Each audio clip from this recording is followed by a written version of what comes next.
this. I love the fact that you could almost do an entire show of what's on Richard's desk.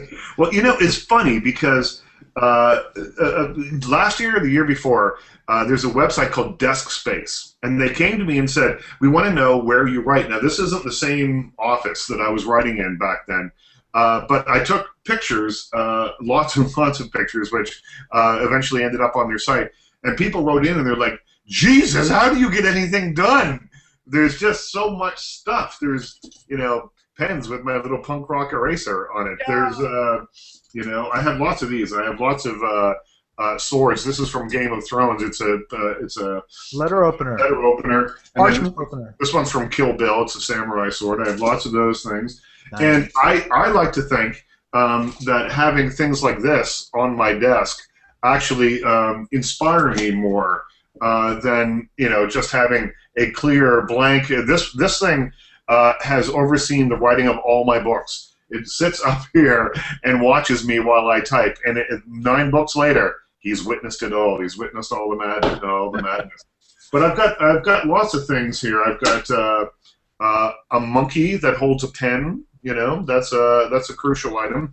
But there's just a lot of stuff, and if I start to go blind, I can always you know, pick up the old thing. And I like it because I like that. Yes, I like that. I like it because it just, you know, sort of keeps your mind active, I think, to have lots of, you know, interesting / silly things at your fingertips all the time. There you go. The two sides of Leonard Nimoy, Spock and Leonard, and then look at that on the back. And songs like Highly Illogical, The Difference Between Us, Once I Smiled. And that song, and there's little descriptions after each of the songs here. So, Highly Illogical, its reactions to some earthly behavior. The Difference Between Us, could Spock ever feel hidden, deep emotional love problems? Could he react as a human in a romantic situation? And this is side one, is the Mr. Spock side.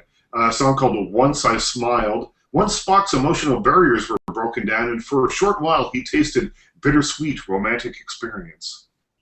And then, of course, the Leonard Nimoy side, there's the Ballad of Bilbo Baggins, Cotton Candy. It's a modern thought image in a musical setting written by one of the camera crew on the Star Trek series. This was the thing that I bought today that tickled me the most.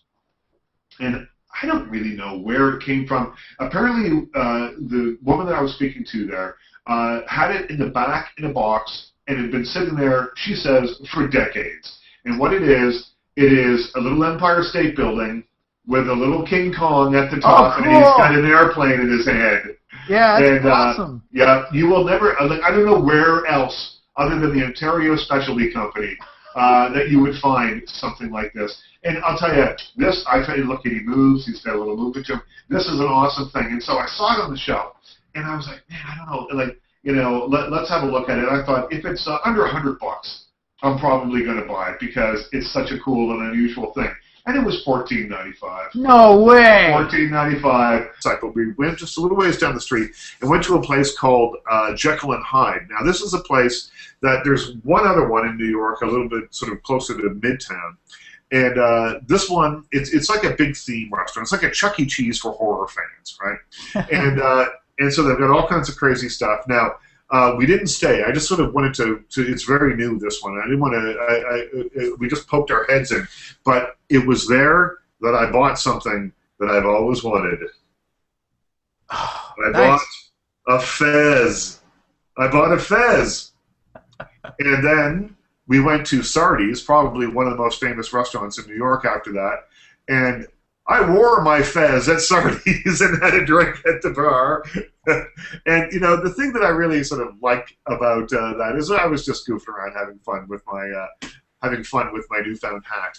And but people in the bar took it in the spirit in which it was intended, and everyone was taking pictures, and they were like, you look great in that fez. You know, not enough people wear fezzes these days. So I was thinking about all this, and then I picked up this, which is the Starman picture disc. Starman is the song that drew me in, that made me a Bowie fan. So this just came out. It's a limited edition. It was made for a music record store day. And so I picked this up, and so that's a new release. That's not a collectible that you've had on or you bought from a store. That's something I didn't know that they still made picture discs. That they still put out the occasional vinyl, sure, but picture discs was something I thought was from the 1980s. Well, they were. You know, I mean, I had a ton of them. It used to be that you would find green vinyl, and you know the split ends had a record that was sort of etched with lasers. That was really cool. If you held it up to the light, you could see the designs on the vinyl. And this one is the new, and this is brand spanking new. They only made about 5,000 of them apparently. Wow. It's the David Bowie Starman picture disc. I find this very relaxing, and I took this from a hotel room in Los Angeles, and it says things like "pass the buck today," yes, and the thing is you spin it, and whatever it lands on but it's like an 8-ball or one of those things, right? Except that I don't even really ever look at it. I just like watching it spin, and it will spin for like literally hours. It just and it goes and goes and goes. And so this has been this is one of my relaxation devices. When it gets a little tense around here, when the words aren't coming, this thing starts spinning. The more this spins, the tenser I am. But it mellows me out a little bit. They have characters that are more like this thing. Yeah. This is the creepy little doll from The Conjuring. There's something that's I think creepy about something that's innocent, like a doll, but this doll has, you know, like blood-stained hands, it looks like, and there's something that's very creepy about you take something quite innocent and just put a little spin to it. That's about all that's new on Richard's desk. Yeah, the Queen, the solar-powered Queen. Have I shown that before? It's not sunny enough here today, but her hand waves and does this when it gets sunny. She's got a little solar panel on her purse here, and she waves when it gets nice and sunny here. This zombie doesn't mind. That zombie does not mind. There you go. Zombie. This is my pen zombie that I'm showing. It sits on my desk. That's awesome. Impaled with a pen, yeah. Stuff. So I went down there a little bit earlier on today because the store has just announced that after 73 years, on May 31st, they're going to close down. And so I bought a variety of things. Mm-hmm. I bought a thing called a Creepy Classic. Now, this is the Curse of the Werewolf Creepy Classic. I'll hold it up so you can see it. This is a little rubber eraser that goes on the top of a pen, but it's shaped like a werewolf. Where else are you going to find something as cool as this? These predate that. This is probably a 70s item, and it's probably, honestly, been in the store since 1977. These are a little different. These are, they're called Gala. They're hairnets, but the thing that grabbed me about this, these have been there for a very long time. There's no date on the back of them here. I'm just looking. But they are made with real human hair, it says at the top here. So in my hand here, I am holding what you have to know are dead people's hair, because these are really old. So real human hair. What is this that you're wearing? Is it like a wig, or? Well, no, it's a hairnet that you would wear, I guess, if you were preparing food, if you were, I guess maybe when, years ago, when women used to go to the beauty salon more often to get like beehive hairdos and things and have their hairs done in curlers, I remember seeing women wearing hairnets, and I think that's what these were. They were just sort of to protect the dew until you got home and maybe combed it out or whatever. But okay. This was a very exciting find. This also from the store. This is an Adam's Magic Crystal Cube. And this is sort of interesting for a couple of reasons. Adams doesn't exist anymore. They were at one point a huge company that made sort of toys for hobbyists. There were no real magicians with these stuff. But this particular Adams Crystal Magic Cube is at the Ontario Specialty Company, because the Ontario Specialty Company not only catered to people like me who would buy, the creepy werewolf eraser top, but they also supplied things for movies, right? And so in the movie Hairspray, one of the main characters ran a joke shop. And so all the stuff came from the Ontario Specialty Company, including this, which was on the set of the Hairspray movie. This was in the one with John Travolta. This was in that movie. And over the years... Well, what does the Magic Cube do? With the magic cube, you put a cloth in it, your silk cloth, and then it disappears, even though the thing is see-through. And then I started just having a poke around my house a little bit, and just sort of seeing what kind of odd things that I have in my house that I take completely for granted that possibly might freak people out, and maybe 50 or 100 years ago might have been considered to be very bad luck.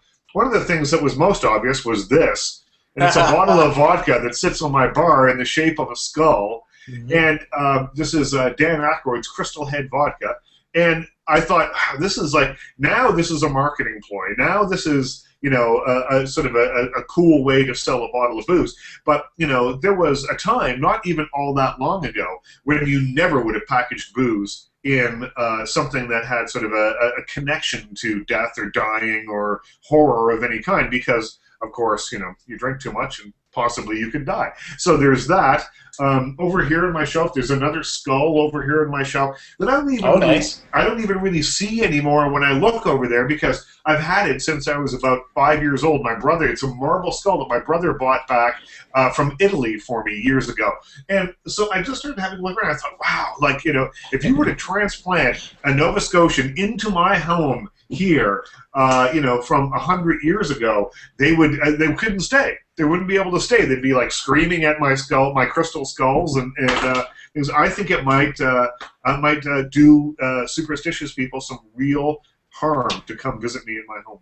This is the barf bag that was handed out for Ishi the Killer by Takashi Miike, and it's a fully awesome. Yeah, I held on to it. It's a fully functional barf bag. It has actually the instructions in the back as to how to open it up, and there's a little sticker there to fold it over and tape it up, just in case you start to feel a little too queasy from the movie. And it has lived up to that reputation. You know what? You keep talking. I'm going to go get something. I didn't know you were going to whip out a barf prop. Barf bag prop. You keep talking. I'm going to come back. I've got something to show you. Hang on now. This is the vomit bag, and the price of one admission will enable you to see Mark of the Devil, positively the most horrifying film ever made. And yeah, this is in my living room. This is a framed piece hanging in my living room, and it's a barf bag from the 1960s from a movie called Mark of the Devil. And it was a housewarming gift. And I don't know, the tagline to the movie, the advertising tagline is guaranteed to upset your stomach. And it's the first film rated V for violence, apparently. And really? Someone gave us this, a friend of mine gave me this as a housewarming gift. And I thought, how many people can you give a barf bag to as a housewarming gift?